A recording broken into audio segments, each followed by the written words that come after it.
ఇప్పటివరకు అంతా సంక్రాంతి బరిలో పోటీ పడుతున్న సినిమాలు హీరోల గురించి మాట్లాడుకుంటున్నారు. కానీ ఈ సినిమాలతో వెండి తెర మీద జరగబోయే గ్లామర్ వార్ గురించి మాత్రం పెద్దగా బజ్ రావడం లేదు. కానీ ఈ సంక్రాంతి హీరోయిన్స్ కు ఎంతో ఇంపార్టెంట్ అంటున్నారు ఇండస్ట్రీ జనాలు. సంక్రాంతి బరిలో హాట్ ఫేవరెట్ గా రిలీజ్ అవుతున్న మూవీ గుంటూరు కారం. ఈ సినిమాతో టాప్ స్టార్స్ కు జోడీగా ప్రమోట్ అవుతున్నారు శ్రీలీల. ఇప్పటికే రిలీజ్ అయిన అప్డేట్స్ కు మంచి రెస్పాన్స్ రావడంతో సినిమా సక్సెస్ విషయంలో ఫుల్ కాన్ఫిడెంట్ గా ఉంది యూనిట్. అందుకే శ్రీలీల కూడా ఈ సినిమాతో సక్సెస్ ట్రాక్ లో వచ్చేస్తానని గట్టిగా నమ్ముతున్నారు. ఈ సీజన్ లో రిలీజ్ అవుతున్న మరో క్రేజీ మూవీ హనుమాన్.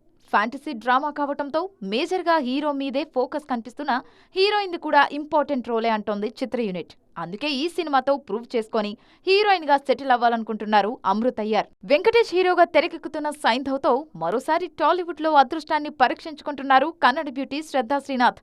సక్సెస్ఫుల్ సినిమాతోనే టాలీవుడ్ ఎంట్రీ ఇచ్చిన శ్రద్ధకు అనుకున్న స్థాయిలో గుర్తింపు రాలేదు. అందుకే సంక్రాంతి సినిమా సైంధవ్ మీద ఆశలు పెట్టుకున్నారు. రవితేజ హీరోగా రూపొందుతున్న ఈగల్ సినిమాతో ఇద్దరు హీరోయిన్లు బరిలో దిగుతున్నారు. ప్రెజెంట్ మంచి ఫామ్ లో ఉన్న అనుపమ మరో సక్సెస్ ను టార్గెట్ చేస్తున్నారు. ఇప్పటికే 2 ప్రయత్నాలు చేసిన కావ్య థాపర్ కూడా ఈగల్ సినిమాతో హీరోయిన్ గా గుర్తింపు తెచ్చుకునేందుకు కష్టపడుతున్నారు. ఇంకా డేట్ లాక్ చేయకపోయినా సంక్రాంతి బరిలో దిగేందుకు రెడీ అవుతున్న మూవీ నా సామిరంగ. ఈ సినిమా టాలీవుడ్ లోనూ సక్సెస్ కొట్టాలన్న ఆశతో ఉన్నారు ఆసికా రంగనాథ్.